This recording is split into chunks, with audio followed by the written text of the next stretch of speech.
item we have is the Fire Rescue Department updates. Ms. Jacobson. Through the chair, I want to bring the fire chief up, Chief Coleman, and he's going to give some updates, but before he does, I just want to make a note that the department did an outstanding job at the 100th anniversary dinner.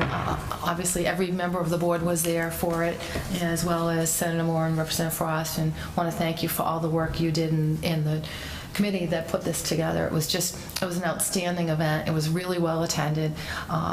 The presentations were wonderful. The recipients were well deserving of that, and it's just great to have the opportunity to acknowledge the work that your department does, because they're just outstanding. You just do a great job, and just to have the community see what you do. I see what you do, you know what you do, but to get the word out to the community, it was really a great event. So I want to thank you for all the work you put into it. I know a lot of time went into it. All of you put a lot of time into it, and Deputy Chief Johnson too did a great job on the presentation. He has a second career in marketing, almost as good as you are. Almost. Don't tell him that. So I wanted to mention that, but I'd like to turn to the chief because he wanted to give you an update on some of their initiatives. Thank you very much, Mr. Jacobson, and thank you to the board. I want to talk about the 100-year in a little bit, but a couple of the members that are here tonight on one of the items are on duty, so I'm going to skip ahead of what I planned because I know what's going to happen in a couple of minutes. Back in April, I was here and made a presentation to the board on a new initiative that the department was undertaking, which was the establishment of an advanced life support motor unit. And I'm here and happy to report tonight that that unit is in service. The three members that I had named back in April to the unit, Captain Justin Brigham, Lieutenant Scott Henderson, and Firefighter Fran Hartnett, all three members attended the Northwestern University Public Safety motorcycle program. As I had mentioned on Saturday, it's billed as an 80-hour program. It was really closer to 100 hours. They had some days that were 13, 14-hour days on a motorcycle, and that didn't include their travel time. So these men put a tremendous amount of time and effort. If you ask them, they will tell you that this was the hardest training program that they have ever had to complete in their careers, both physically and mentally. It was a very grueling program, but all three graduated. There is a 25 to 30% fail rate in this program, and I am so thrilled and pleased and excited that they were able to pass. I knew they would, but I'm happy to be here tonight to report that they did. As I had mentioned in April, this was a volunteer assignment. These gentlemen stepped up, wanted to be part of the unit for no compensation. They went through that close to 100-hour training on their own time. And they should be recognized and commended to that. So tonight I'm here to formally introduce the members of the motor unit who are now certified in that capacity. Lieutenant Henderson was actually out on the unit's first mission yesterday in the town of Westboro. We have a few more missions coming up with SEMLEC, and then we'll be doing a mission here in Auburn coming up for the Klepto 5K, which is a detail that we normally do with an ambulance, but this year it'll be assigned to the motor. So I'd like to formally Chief, if you can ask just to go up to the podium so that people at home can see them. The three of you could just go up to the podium. They may want to say something. That's highly unlikely, but I will certainly offer. The three gentlemen who are very, very shy and humble. Maybe humble's the word. But I would like to introduce Captain Justin Brigham in the middle, Firefighter Fran Hartnett, and Lieutenant Scott Henderson. They are the three members on the Advanced Life Support Motor Unit. So I just wanted to formally present them to the board this evening and give you the opportunity to meet them. And anything you wanted to say? Thank you. Captain, did you want to say something? I guess if I have to. We're all excited about the unit. It seems like it's been very well received. We have an opportunity to interact with other agencies, both EMS and fire, as well as police agencies. It's something it's a buzz. Here in Central Massachusetts, a lot of departments are talking about it. They're excited about it. They think it's a great idea. we'd like to thank the Auburn police officers that are in the motor unit. They've been very accepting. They're very, very helpful. Lieutenant Lemon and Patrolman Keith Chipman have helped us, got us through the program, and they've been very helpful. Along with Lieutenant Henderson have been out this weekend, met other officers from the motor unit, and very well received. We can't even thank them enough for what they've done for us. So we're excited about it. We're excited about the missions coming up in the next month or so. So it's been great. We really appreciate the opportunity. Good. Thank you. So I just want to congratulate all of you. I know it's, as it was said, such a rigorous and challenging program to complete, and you continue to make Auburn proud. So congratulations. Mr. Berthium. I'd just like to say thank you for your time and donated time, your own time to go and do that, and I'm sure you guys are going to do a great job, and stay safe out there. Yeah. Thank you again for donating your time. I think Lionel just said everything that I was thinking anyway, but thank you for everything, and congratulations on graduating, and congratulations on the department's 100 years. And Chief, if I can just add, Sure. I'm so glad that you've had the opportunity through these meetings and through social media and through these gentlemen to explain the program, because when we first talked about it, as you know, there were some concerns. Why does Auburn need a motorcycle to answer a fire call? And so I just congratulate you on your professionalism in getting accurate, positive information out there, which in turn, the entire community, you can never say entire, but a good percentage of the community has just been so receptive to this program, and I'm glad that we were able to do it. Absolutely, and thank you. And I also just want to point out that Lieutenant Henderson graduated at the top of the class and was actually invited by the university to come back to take the instructor program at a future date. So he excelled at a level in this program to the point where it's recognized by the staff and has an instructor invite at a later date. So I'm very proud of his efforts in that. So.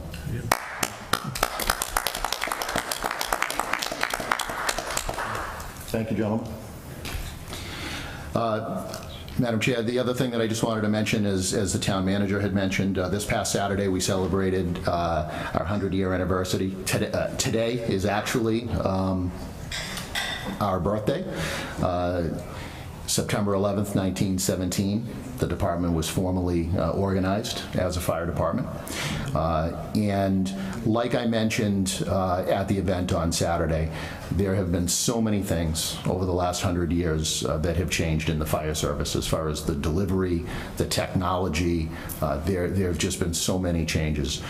But in my heart of hearts, in the research that I've done and just having the opportunity to talk to some of the people that have been around from the 60s, or the early 50s and the 60s, I've had an opportunity to talk with these folks over the years. And the one thing that I think it's safe to say is that even with all the technological changes and advances that the profession has had, the one thing that has maintained true over the last 100 years is this department's commitment to the community and making sure that we deliver exceptional service to the people that we serve each and every day.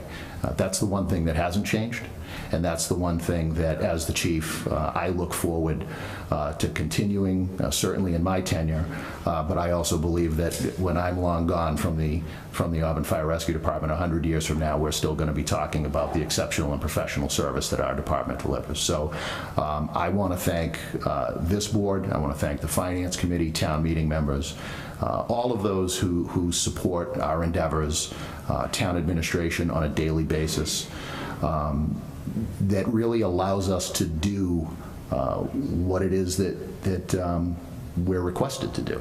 And without the support of your board and the Finance Committee and the town meeting members, that exceptional service that we talk about wouldn't be possible. So it's not just our organization, it's a community as a whole that makes this department great. And that's not lost on anyone, certainly not me, and certainly not our organization. I brought the proclamation that you gave. I want to thank the board for giving us this proclamation. It certainly means a lot to the department, and the presence of all of the board members, including the town manager on Saturday night, was certainly recognized and appreciated by all of the department members, so we want to thank you for that. Thank you. Chief, if I can just make one comment about Saturday evening, having, gotten there early and stayed through the evening. The room was filled with current firefighters and past firefighters, but what I noticed was, what stood out was the mutual respect amongst both groups. The respect that the retired firefighters had for the work that today's firefighter is doing, and the respect that today's firefighter on the department today showed to the retired firefighters who laid the foundation. And it was just such a sense of camaraderie in that room Saturday evening, and it speaks so much to the department. And as was said, the 6 chiefs who have led this department, and the stability that they continue to show with this department. So thank you. Couldn't have said it better. Thank you. Thank you. The last thing that I just wanted to brief the board on is, and the town manager talks about it all the time, she sits on the Homeland Security Council for Central Mass, and we have a tremendous amount of grant opportunities and training and equipment that comes to the town of Auburn, because of the initiatives of the manager and others like her that drive a lot of money into public safety from Homeland Security. As you are aware, the department participates in both a regional technical rescue and a regional dive team in Mass Fire District 7. This weekend, 6 members from our department who are assigned to the District 7 technical rescue team will be participating in a joint exercise at Joint Base Cape Cod. The official name of the event is the Statewide Collapse Operations Response Exercise, and it's a 72-hour mobilization. I told you it was going to happen. A 72-hour mobilization event that focuses around structural collapse. So when the event kicks off on 9/14, it will run continuously for 72 hours straight. And the purpose of this exercise is to test the statewide capabilities of the 5 separate technical rescue teams around the state and our ability to come together and continually operate uninterrupted for a 72-hour period. So the District 7 team has actually been paired up with the Boston Fire Department, and we're going to be working a 12-hour operational period in the overnight hours from 6 p.m. on Saturday for a 12 operational period into 6 a.m. on Sunday. So we have 6 members from Auburn that will be going out. There are a total of 47 members from the District 7 Tech Rescue Team that are going out. And then, again, paired up with Boston, there'll be close to 100 members working in our operational period.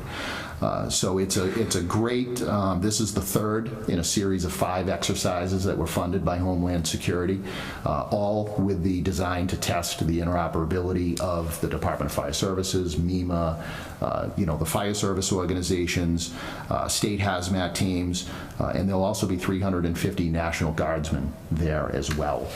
So there'll be close to 700 responders working over the period of the 72 hours. So I just wanted to bring it to the board's attention that this is something that we are participating in.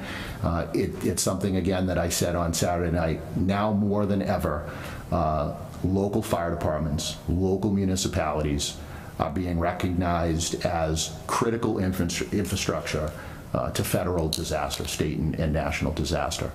We're seeing that with the devastation in Texas. We're about to see it once sort of the dust settles in Florida. And these types of exercises that we're preparing for or training down at Joint Base Cape, that's the function of these missions. So more than ever, our local fire department, I think it's being highlighted, I think, more today with things that are going on, that we are part of a more global plan, and really part of the fabric and the critical infrastructure of the local, the state, but and the federal government. Thank you, Chief. Thank you. Thank you. Okay. Excellent. Thank you so much. for Thank coming. you. Have a great night. Thank you.